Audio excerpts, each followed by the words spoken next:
khilafah itu bukan hanya untuk Banten, khilafah itu bukan hanya untuk Indonesia. Kalau kita bicara khilafah itu untuk seluruh umat.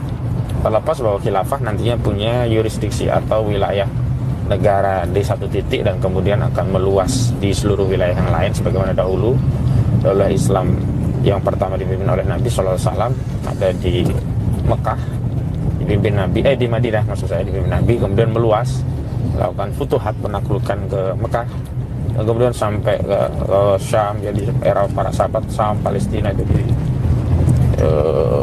seluruh jazirah Arab, bahkan kemudian pada khalifah selanjutnya wilayah kekhilafan Islam meluas sampai ke Eropa, bahkan Asia, dan juga sampai ke wilayah kita juga. Dan Indonesia itu juga bagian dari khilafah.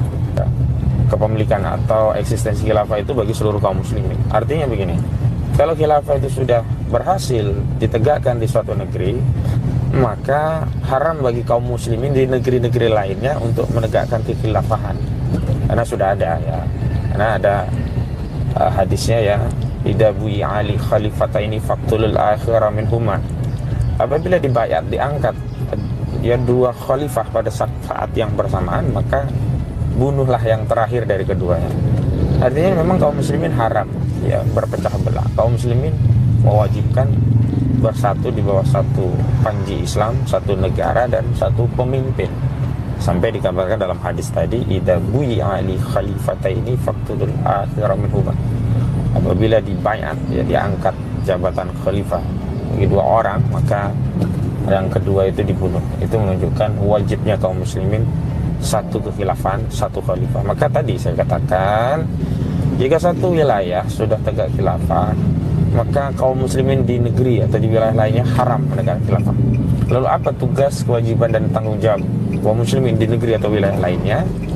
Ini mereka melakukan unifikasi, menyatukan negeri-negeri itu dengan kekhilafahan. Indonesia sejak dulu kala tetap dipuja-puja bangsa.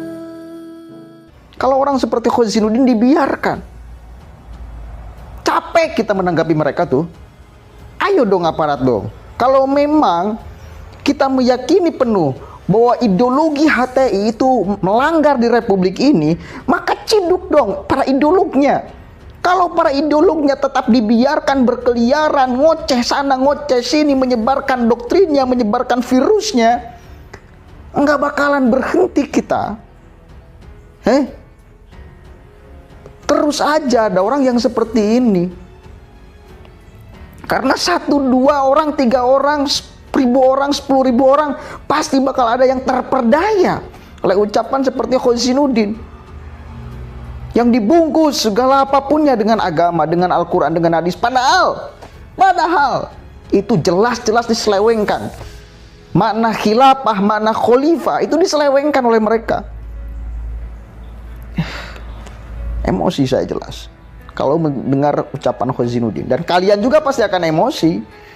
Kemarin dihebohkan jagat dunia maya dengan penyambutan banner Hizbut Tahrir Indonesia terhadap Anies Rashid Baswedan di Banten. Itu dan kemudian Nasdem membantah habis-habisan bahwa itu dilakukan oleh pendukung Anies. Kemarin dihebohkan jagat dunia maya dengan penyambutan banner Hizbut Tahrir Indonesia terhadap Anies Rashid Baswedan di Banten itu, dan kemudian Nasdem membantah habis-habisan bahwa itu dilakukan oleh pendukung Anies Rashid Baswedan. Nah sekarang Ahmad Khosinuddin, ya, aktivis sejati Hizbut Tahrir Indonesia, turut menanggapi urusan ini. Dan bagi saya ini sudah tidak lagi kita harus bertoleransi, khususnya kepada orang seperti Khosinuddin. Udah terang-terangan seperti ini. Bahkan dia mengatakan kalau misal ada terbentuk khilafah di Banten, maka seluruh wilayah yang lain wajib menegakkan khilafah, khalifah. Kalau enggak, ya maka harus dibunuh kalau ada khalifah 2. Allahumma sholli ala sayyidina Muhammad. Ini sudah nggak bisa dibiarkan. Mau seperti apa? Mau nunggu apa? Mau nunggu virus ini kemudian nyebar ke berapa puluh juta orang di Indonesia?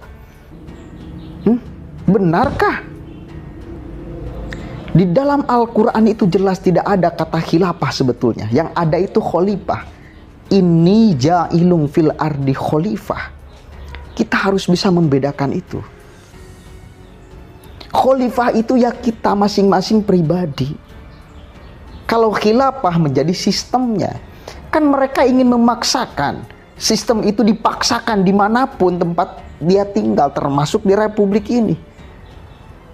Padahal sistem kepemimpinan itu kita bisa ijtihad, dan memang seharusnya sekarang ijtihad, dan NKRI ini hasil ijtihad para ulama.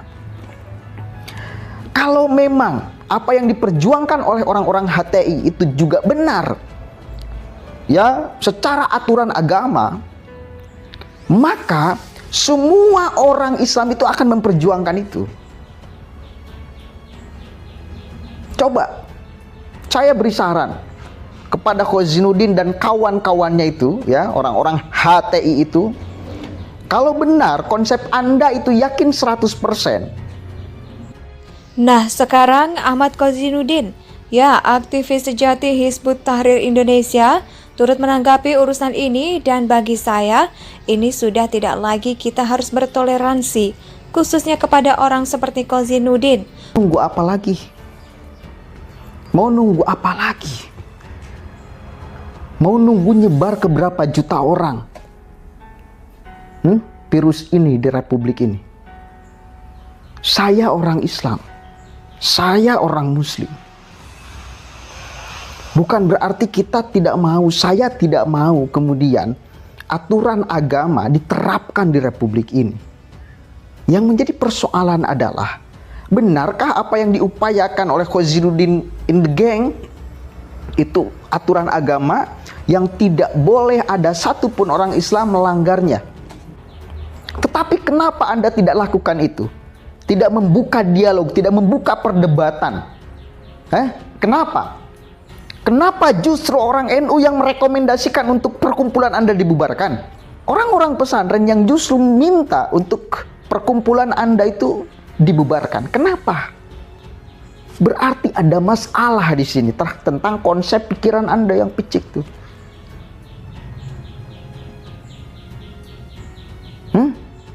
Berani nggak Anda coba dialogkan tuh konsep Anda dengan orang-orang NU, dengan Muhammadiyah, dengan seluruh pimpinan pondok pesantren di republik ini? Saya pesantren hampir 11 tahun.